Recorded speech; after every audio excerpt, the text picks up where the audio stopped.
धोंड्याच्या महिन्यात म्हणजेच अधिक मासात आवर्जून पाळा हे महत्त्वाचे 21 नियम.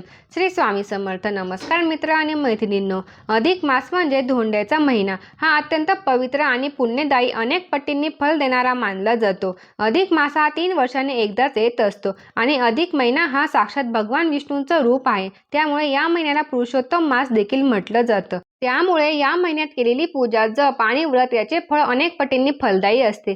या महिन्याला साक्षात भगवान विष्णूचं रूप मानलं जातं. त्यामुळे या महिन्यात आपण जितकी देवाची सेवा करू तितके फळ आपल्याला मिळणार आहे. त्यामुळे अधिक महिन्यात काही नियम पाळणे खूप गरजेचे आहे. आपण आजच्या या व्हिडिओमध्ये अधिक महिन्यात कोणते नियम पाळावेत याची संपूर्ण माहिती जाणून घेणार आहोत. त्यासाठी व्हिडिओ शेवटपर्यंत नक्की पहा. अधिक महिन्यात पाळायचे 21 नियम. सर्वप्रथम अधिक महिन्यामध्ये सकाळी सूर्योदयापूर्वी उठून स्नान करावे, नवीन वस्त्र परिधान करावे. अधिक महिन्यामध्ये दान, धर्म, जप, तप याला खूप महत्त्व आहे. त्यामुळे या महिन्यात दान, धर्म, जप, तप आवर्जून करावे. अधिक महिन्यामध्ये भगवान विष्णू आणि माता लक्ष्मीची एकत्रित पूजा करावी. या पूजेने तुम्हाला आर्थिक धनलाभ होऊ शकतो. अधिक महिन्यामध्ये जावयाला 33 अनारसे, 33 म्हैसूर पाक, 33 पेढे वाणामध्ये द्यावेत. लक्षात ठेवा, तुम्ही कोणताही खाण्याचा वाण द्या, पण त्याची संख्या 33 पाहिजे.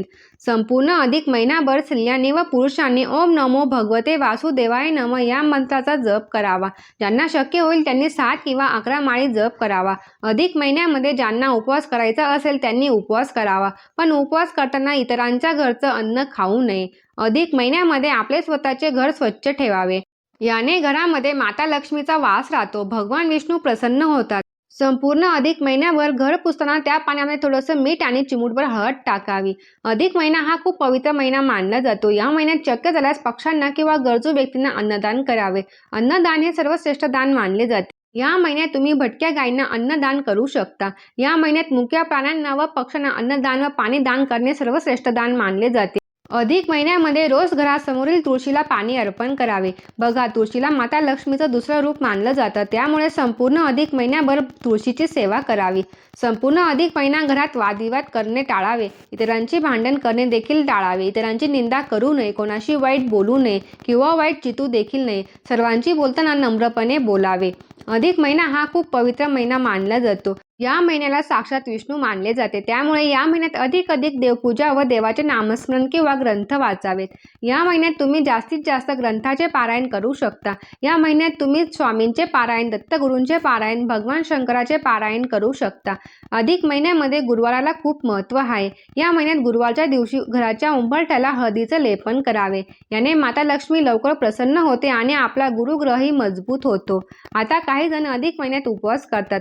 ज्यांना उपवास पेलवत नाही त्यांनी एक वेळेचे जेवण करावे व एक वेळ उपवास करावा. अधिक महिन्यात उपवास करणे खूप फलदायी असते. अधिक महिन्यामध्ये मांसाहार करणे, मद्यपान करणे वर्ज्य करावे. अधिक महिन्यामध्ये ज्यांना शक्य होईल त्यांनी ब्रह्मचर्याचे पालन करावे आणि ज्यांना शक्य नाही त्यांनी ज्या दिवशी उपवास असेल त्या दिवशी तरी निदान ब्रह्मचर्याचे पालन करावे. या महिन्यात देवांचे नामस्मरण करावे. देवांच्या नामस्मरणात जेवढी ताकद असते तेवढी ताकद कुठल्याही गोष्टीत राहत नाही. अधिक महिन्यामध्ये तुम्हाला जावयाला सोनं चांदी नाही देता आलं तर निदान त्यांना नवीन कपडे तरी दान करावे. लेकीला नवीन साडी दान करावी, म्हणजे तुमचं अधिक महिन्यामध्ये वस्त्रदान होईल. जर तुम्हाला लेक जावई नसेल तर तुम्ही तुमच्या बहिणीला, मेहुण्याला किंवा भाच्याला वस्त्रदान व अन्नदान करू शकता. भाची व भाच्याला वस्त्रदान व अन्नदान करणे याहून मोठं पुण्य नाही. तुम्ही अधिक महिन्यामध्ये गोरगरिबांना अन्नदान, वस्त्रदान करू शकता. या महिन्यात केलेलं दान कधीही वाया जात नाही, ते अनेक पटींनी फलदायी असतं. ज्या स्त्रियांना किंवा महिलांना मासिक पाळी आलेले आहे अशा स्त्रियांनी या महिन्यात दान करू नये. यांना दान करायचे असल्यास इतर कोणाकडूनही करून घ्यावे किंवा मासिक पाळी गेल्यानंतर करावे. संपूर्ण अधिक महिना आपण कधीही दानधर्म करू शकतो. अधिक महिन्यामध्ये भगवान विष्णूची कथा आवर्जून वाचावी. भगवान विष्णूची कथा वाचावी, रामायण वाचावं, दत्तगुरूंची कथा वाचावी. अधिक महिना हा खूप पवित्र महिना मानला जातो. हा अधिक महिना 3 वर्षांनी एकदाच येत असतो. त्यामुळे या महिन्याचा शक्य होईल तेवढा जास्तीत जास्त दानधर्माचा लाभ घ्यावा. तर बघा मित्रांनो, हे 21 नियम जर तुम्ही अधिक महिन्यात मनापासून पाळले तर तुमच्या आयुष्यात नक्कीच सकारात्मक बदल होईल. व्हिडिओ आवडला असेल तर जास्तीत जास्त तुमच्या मित्रांसोबत आणि परिवारासोबत शेअर करा.